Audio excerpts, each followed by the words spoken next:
할렐루야. 지난 한 주간 동안도 주님 안에서 편안하셨습니까? 헤븐의 가스 프레젠타에서 전해드리는 하나님 말씀을 듣는 시간입니다. 저는 엄중호 목사입니다. 저는 2024년도 새해를 시작을 하면서 우리 개인의 삶, 또 우리 사회나 교회, 모든 민족에 이르기까지 새해에는 더 부흥되기를 원하는, 그래서 새해에는 더 부흥케 하옵소서라는 말씀을 주제로, 설교 주제로 제목을 가지고 말씀을 드리고 있습니다. 그래서 지난 시간에는 우리가 부흥은 뭐라 그랬습니까? 우리가 하나님 앞에 다시 서는 것이 부흥이라는 말씀을 드렸었죠. 그래서 세상으로 향해 있던 생각과 삶과 가치관을 회개하고 진정 하나님께로 다시 돌아서는 것, 이게 부흥이라 그랬죠. 그랬을 때에 하나님께서 땅을 고치시는 곧 부흥을 이루게 할 것이라는 말씀을 드렸습니다. 그 부흥을 이루기 위한 첫 번째 방법이 뭐냐면은 기도하는 것이라 그랬죠. 그래서 하나님의 눈과 마음이 항상 성전에 있겠다고 그러셨고요. 또 성전에서 하는 기도에 하나님의 눈을 들고 귀를 기울이시겠다고 하셨으니까요. 내가 하나님 앞에 와서 내 죄를 회개하고 내 사정을 아뢰고 내 형편을 말씀드리면은 하나님께서는 그래, 그런 문제가 내 삶에 있었구나. 그래, 그거 고쳐야겠구나. 그 문제를 해결해 주마. 그러시면서 모든 것을 고치시고 되돌이키시는 부흥을 이루게 하신단 말이죠. 여러분, 성전에 나와서 기도하세요. 가정에 엎드려서 기도하세요. 직장에서도 수시로 기도하세요. 내가 어느 곳에 있든지 하나님 앞에 기도하는 것을 통해서 하나님은 내 마음을 부흥시켜 주시고 내 삶을, 내 가정을, 내 직장을, 이 사회를 부흥시켜 주실 줄로 믿으시길 바랍니다. 저는 오늘 두 번째 말씀을 드리려고 합니다. 자, 우리 그 말씀 듣기 전에요, 지난 시간에 봤던 우리 성경 구절을, 같은 성경 구절인데 우리 한번 읽고 그리고 말씀을 듣겠습니다. 역대하 7장 11절부터 18절까지의 말씀입니다. 제가 지금 성경은 구약 665페이지입니다. 역대하 7장 1절로 18절까지의 말씀을 다 같이 함께 봉독하겠습니다.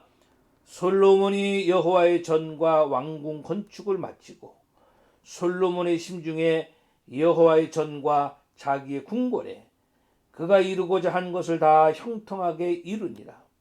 밤에 여호와께서 솔로몬에게 나타나사 그에게 이르시되 내가 이미 네 기도를 듣고 이곳을 택하여 내게 제사하는 성전을 삼았으니 혹 내가 하늘을 닫고 비를 내리지 아니하거나 혹 메뚜기들에게 토산을 먹게 하거나 혹 전염병이 내 백성 가운데 유행하게 할 때에 내 이름으로 일컫는 내 백성이 그들의 악한 길에서 떠나 스스로 낮추고 기도하여 내 얼굴을 찾으면 내가 하늘에서 듣고 그들의 죄를 사하고 그들의 땅을 고칠지라.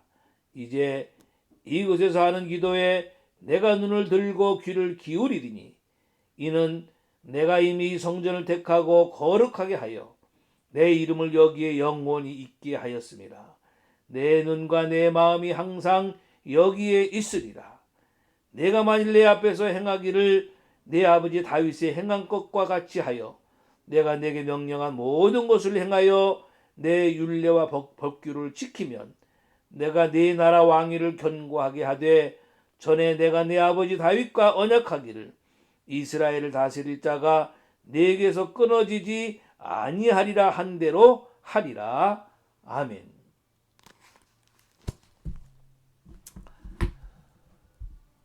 자, 우리 전우자녀들과 한번 인사하시겠어요? 당신을 축복합니다. 당신을 축복합니다. 한 번 더 인사하실까요? 작년보다 금년이 더 부흥되기를 원합니다. 인사하세요. 작년보다 금년이 더 부흥되기를 원합니다. 할렐루야.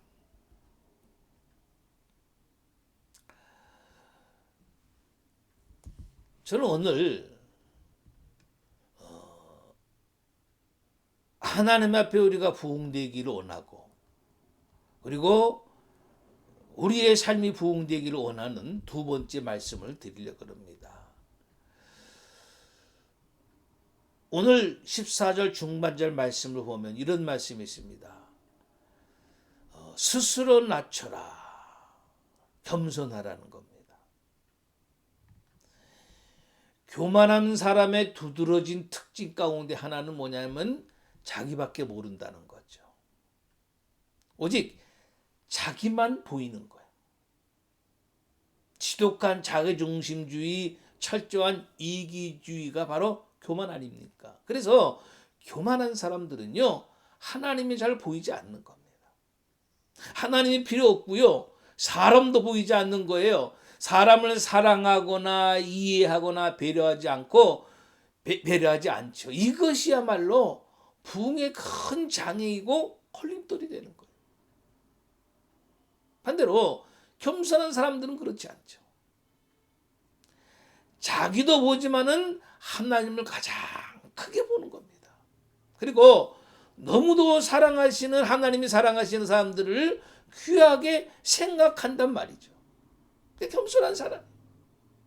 그래서 자기를 사랑하는 만큼 남도 사랑하고 다른 사람을 이해하고 그들을 배려하죠. 이게 바로 겸손이죠.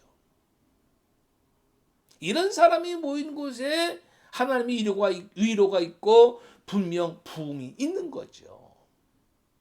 왜? 따뜻하기 때문에. 사랑과 배려와 이해가 있기 때문에. 세상도 그렇지만 교회 공동체는 더 그래야 하는 거죠. 세상도 그렇지만은 우리 성도들은 더욱 그래야 된단 말이에요. 그러니까 교회도 성도도 배려하는 사람, 배려의 공동체가 되어야 되는 거예요. 남을 돌아보고 관심을 갖고 사랑해야 할 겁니다. 그래서 야고보서 4장 6절 말씀을 보면은 하나님이 교만한 자를 물리치시고 겸손한 자에게 은혜를 주신다 그러셨잖아요. 결국 겸손한 곳에 진정한 부흥이 오는 거예요. 금년 한 해는요, 우리는요 좀 더 이해하고 좀 넓게 남을 배려하고 그러면서 교회를 섬기면서 배가 부흥의 역사를 이루는 우리의 가정도 교회도 되기를 원합니다. 아멘. 세 번째는요, 악한 길에서 떠나는 겁니다. 14절 상반절에서 이렇게 말씀하시죠. 내 이름으로 일컫는 내 백성이 그들의 악한 길에서 떠나. 네. 무엇보다도 성전은 하나님이 거하시는 거룩한 곳이기 때문에 무엇보다도 성도는 하나님이 거하시는 거룩한 전이기 때문에 세상과 달라야 하는 거죠. 교회가, 성도가 진정 교회다운 성도다운 모습을 회복해야 되는 거예요. 아멘. 사람들이 세상에서 보는 것은 뭡니까? 전쟁, 다툼, 싸움, 미움, 분쟁, 분파, 그게 아닙니까?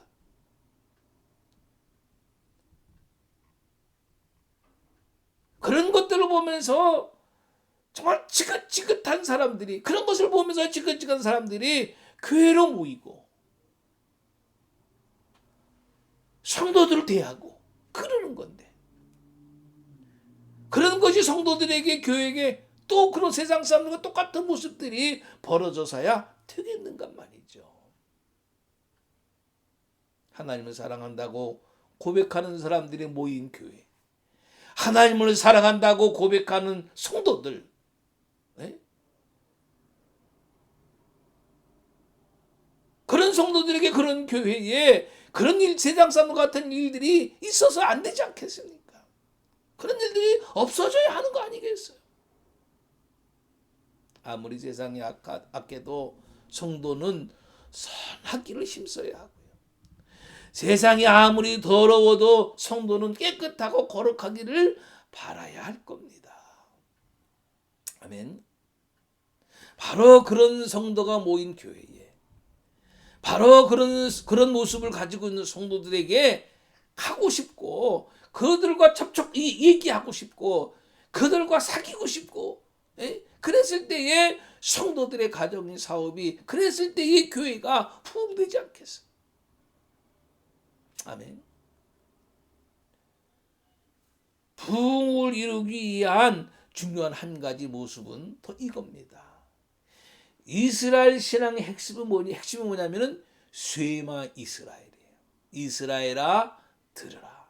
그러니까 하나님은 말씀하시고 백성들은 그 하나님의 말씀을 듣는 것, 그게 쇠마 이스라엘이거든요. 여러분, 우리의 마음을 뜨겁게 하는 게 뭡니까? 기도와 말씀이잖아요. 누가복음 24장 32절을 보면은 부활하신 예수님과 함께 걸으면서 말씀을 들었던 엠마오로 가던 두 제자들이 나중에 예수님께서 보이지 않게 된 후에 뭐라 그랬습니까? 길에서 우리에게 말씀하시고 우리에게 성경을 풀어주실 때에 우리 속에서 마음이 뜨겁지 아니하더냐.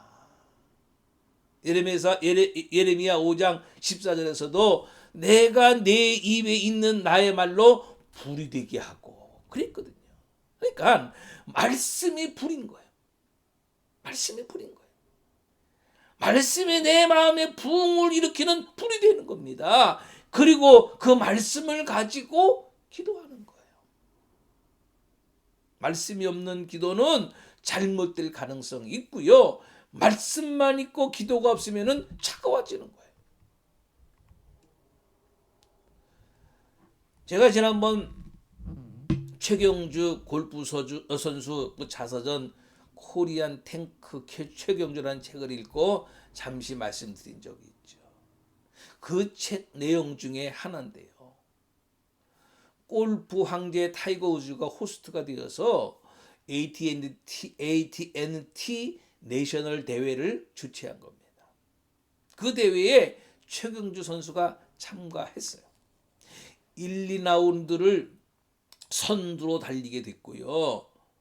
이제 마지막 그 다음 날 마지막 라운드가 이제 남았는데 그날 저녁에 한국에 있는 아내에게서 전화가 온 겁니다.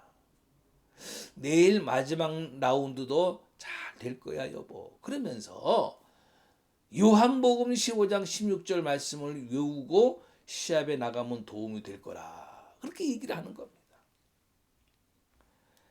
너희가 나를 택한 것이 아니요 내가 너희를 택하여 세웠나니 이는 너희로 가서 열매를 맺게 하고 또 너희 열매가 항상 있게 하여 내 이름으로 아버지께 무엇을 구하든지 다 받게 하려 함이라. 이 말씀을 얘기하면서 이 요한복음 15장 16절 말씀을 얘기하면서 그 말씀을 외우고 이제 마지막 라운드 내일 이제 경기를 뛰면 도움이 될 거예요. 이렇게 얘기하더라고요. 그는 2시간에 걸쳐서 그 말씀을 자꾸 읽고 외웠고요. 이제 다음날 아침 일어나자마자 연습장에서도 계속 그 말씀을 외운 겁니다.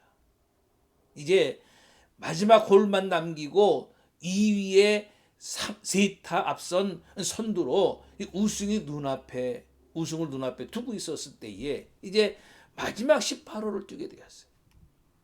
근데 그 18홀은 사방이 물로 둘러싸인 그런 그린이었어요. 이제 그 그린을 공략할 때에 바로 그 말씀이 생각난 겁니다. 너희가 나를 택한 것이 아니요 내가 너희를 택하여 세웠나니 이는 너희로 가서 열매를 맺게 하고 또 너희 열매가 항상 있게 하여 내 이름으로 아버지께 무엇을 구하든지 다 받게 하려 함이라. 그 말씀을 떠올리고 외운 겁니다. 그 공이 그린에 잘 올라갔고요. 결국 2위와 세타차로 우승을 한 겁니다. PGA 6번째 우승이었고 타이거 우즈가 개최한 대회의 원년 우승자가 되었고요. 그에게서 트로피를 받는 영광을 얻은 겁니다. 그는 이렇게 고백합니다. 그날 외운 성경 구절처럼 하나님이 내를 택하셨고 우승이라는 열매를 맺게 하셨다. 할렐루야. 요한복음 15장 7절 말씀에 너희가 내 안에 거하고 내 말이 너희 안에 거하면 무엇이든지 원하는 대로 구하라. 그리하면 이루리라. 말씀하셨죠. 말씀과 기도는 함께 하는 겁니다. 말씀을 마음에 품고 기도하는 겁니다. 제가 말씀에 관해서 얘기할 때마다 몇 번 간증으로 말씀드린 적이 있는 것 같은데요. 제가 레이크우드라는 곳에 살 때에 저희 집 건너편 모래 안우성 내과라는 곳이 있었는데 그 말씀을 여러분들에게 간증으로 몇 번 말씀드렸을 거예요. 그 병원에 어느 날 폐암 환자가 찾아온 겁니다. 그때 그 안우성 그 내과 의사는 다른 처방을 내리지 않고 이렇게 한 겁니다. 당신은 지금 어떤 처방이라도 그 병을 고칠 수가 없습니다. 그러나 한 가지 처방을 내릴 테니 해보세요. 그러면서 성경 이사야 53장 5절 말씀, 그가 찔림은 우리의 허물 때문이요 그가 상함은 우리의 죄악 때문이라. 그가 징계를 받음으로 우리는 평화를 누리고 그가 채찍에 맞음으로 우리는 나음을 받았도다. 이 말씀을 10,000번 쓰라는 겁니다. 정상인도 아니고 지금 기운도 없는데 어떻게 10,000번을 쓰냐 했더니 그 선생님은 안우성 그 내과 의사는 그래도 해보라는 겁니다. 그것이 방법이라는 거예요. 그 환자는 억지로 그 말씀을 쓰기 시작했어요. 결국 그 말씀을 쓰는 횟수가 늘어나면서 점점 그 몸이 나아졌고 완전히 치유가 됐다는 겁니다. 할렐루야. 여러분, 말씀은 능력인 거예요. 아멘. 그 말씀대로 되어질 것을 믿으면은 그리고 기도하면은 그대로 되어지는 겁니다. 할렐루야. 하나님 말씀은 믿음의 뿌리가 되는 거예요. 로마서 10장 17절 말씀, 그러므로 믿음은 들음에서 나며 들음은 그리스도의 말씀으로 말미암았느니라. 아멘. 말씀은 믿음의 뿌리가 되는 거예요. 여러분, 양은 뭐를 의지하면서 살아가느냐 하면요, 목자의 소리에 의존해서 살아가는 겁니다. 양의 눈은 불과 앞에 2m만 볼 수 있다는 거예요. 그래서 양은 전적으로 목자의 소리를 의지해서 살지 않으면 안 된다는 거예요. 성경에서는요, 우리는 양이라 그랬고 주님은 목자라고 말씀하시잖아요. 시편 23편 1절 말씀, 여호와는 나의 목자시니. 시편 95편 7절 말씀, 대저 저는 우리 하나님이시요 우리는 그의 기르시는 백성이며 그 손의 양이라. 우리는 주님의 양이기 때문에 우리는 주님의 음성, 그 말씀을 의지해서 전적으로 살아가야 될 줄로 분명히 믿습니다. 그 소리를 들어야 되는 거예요. 그래야 살 수 있는 거예요. 그 소리를 듣지 않고 내 멋대로 멀리 떠났다가는요, 언제 이리가 와서 마귀가 와서 나를 삼킬지 모른다니까요.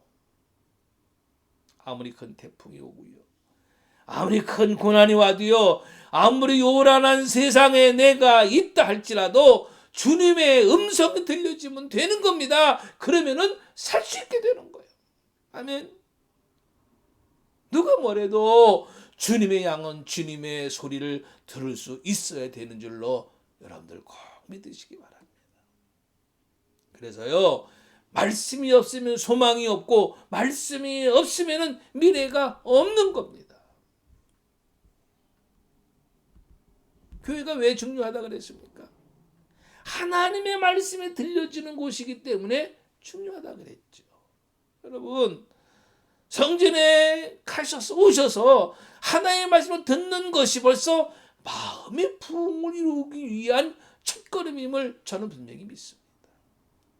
하나님의 말씀을 들려주는 곳이 그곳이 하나님의 성전이든지 어떤 그룹이든지 아니면 내가 하나님의 말씀을 읽는 그 순간이든지 하나님의 말씀을 읽고 들려주기만 하면 되는 거예요.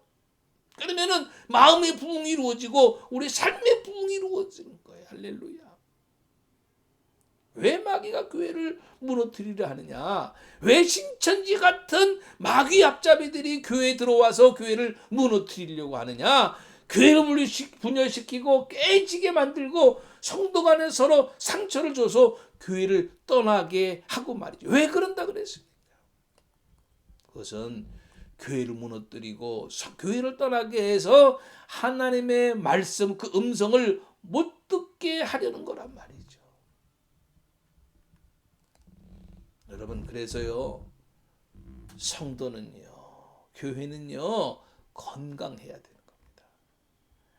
말씀으로 충만한 교회, 말씀으로 충만한 성도, 성령으로 충만한 교회, 성령으로 충만한 성도, 하나님의 말씀을 전적으로 사랑하는 교회, 하나님의 말씀을 전적으로 사랑하는 성도, 그 사랑으로 성도 간에 서로 사랑하는 교회, 기도하는 교회, 기도하는 성도, 선교하는 교회, 치유하는 교회, 선교하는 성도, 치유하는 성도, 그런 건강한 교회가, 그런 건강한 성도가 되어야 되는 거예요. 할렐루야. 그 건강한 교회에 머물면서 날마다 하나님의 말씀을 들어야 되는 겁니다. 렘브란트, 미켈란젤로, 다빈치, 라파엘, 유명한 화가들이죠. 그들은요, 한결같이 성경에서 영감을 얻어서 그림을 그렸다는 겁니다. 미켈란젤로는 천지창조라는 그림으로 유명하죠. 시스티나 성당 천장에 그려진 그 천지창조에는 노아의 방주, 아담과 이브의 원죄와 낙원 추방, 그리고 여러분들 잘 아시는 하나님과 아담의 손끝이 달락말락하게 그려진 그 아담의 창조, 그런 것들이 그려져 있고요. 같은 성당벽에는 천국과 지옥이 함께 그려진 최후의 심판이 그려져 있단 말이죠. 미켈란젤로의 그림. 다빈치는 예수님과 12제자들의 최후의 만찬을 그렸고요. 라파엘로는 천사, 그리스도의 십자가형, 그리스도의 매장, 솔로몬의 심판, 이런 것들을 주제로 해서 그렸고요. 렘브란트도 민수기 22장에 보면은 모압왕 발락이 발람 선지자를 오게 하고 이스라엘 저주하려고 사람을 보냈을 때에 그들과 함께하는 발람 선지자를 하나님께서 진노함으로 사자가 칼을 빼어 손에 들고 길에 선 것을 나귀가 보고 길로 돌이키는 장면을 묘사한 천사 앞에서 뒷걸음치는 당나귀라는 제목으로 그림을 그렸고요. 예루살렘의 파괴를 한탄하는 예레미야, 그리스도의 승천, 그리스도의 부활, 이런 그림을 그렸어요. 이 모든 것들이 성령을 근거로 한 그림들을 그렸단 말이에요. 요즘 모차르트의 음악이 태교에 가장 좋다고 하죠. 모차르트는 모든 작곡을 다 마쳤을 때에 자신의 이름을 사인하지 않고 오직 하나님의 영광이란 그 약자로 사인을 했다고 합니다. 매년 크리스마스가 되면은 전 세계에서 늘 울려 퍼지는 천상의 영감으로 3년 만에 완성되었다는 핸델의 메시아. 일부는 예수의 예언과 탄생, 2부는 순환과 고난, 3부는 부활과 영원한 생명으로 나뉘어 있는 그 핸델의 메시아. 특히 2부 마지막에 연주되는 할렐루야는 모든 이들이 일어나서 하나님을 찬양하잖아요. 이 모든 미술과 음악들이 성경에 나타난 내용과 사건과 내용들을 근본으로 만들어진 것들이잖아요. 칸트는요, 성경이 있다는 것이 인류 최대의 축복이다라고 얘기한 적이 있어요. 디모데후서 3장 15절에서는 이렇게 말씀하시죠. 또 어려서부터 성경을 알았으니 성경은 능히 너로 하여금 그리스도 예수 안에 있는 믿음으로 말미암아 구원에 이르는 지혜가 있게 하느니라. 시편 119편 105절 말씀에는 주의 말씀은 내 발의 등이요 내 길의 빛이니이다 말씀하시죠. 하나님 말씀에는 파괴력이 있어요. 히브리서 4장 12절 말씀, 하나님 말씀은 살아있고 활력이 있어 좌우의 날선 어떤 것보다도 예리하여 혼과 영과 및 관절과 골수를 찔러 쪼개기까지 가며 또 마음과 생각과 뜻을 판단하나니. 다시 말하면은 하나님의 말씀은 내 삶의 모든 영역에 들어오셔서 나를 뒤흔들어 놓는다는 겁니다. 즉 내 마음의 부흥을 일으키신다는 거예요. 할렐루야. 여러분, 올 한 해 2024년 한 해 진정한 마음의 부흥을 일으키고 싶으신가요? 진정한 여러분들의 삶에, 여러분들과 여러분들의 가정과 여러분 직장과 사회에 진정한 부흥을 일으키고 싶으신가요? 기도하세요. 그리고 오늘 말씀드린 대로 겸손하세요. 악한 길에서 떠나세요. 그리고 하나님의 말씀을 먹고 확신을 가지세요. 되새기고 암송하고 선포하세요. 말씀이 하나님이고요. 말씀이 하늘의 소리고요. 영의 소리인 줄 믿으세요. 하나님께로 돌아서는 마음의 부흥을 이렇게 이루시고, 그랬더니 여러분들의 삶에도 부흥이 이루어지는 역사가 임하기를 간절히 축원합니다. 아멘.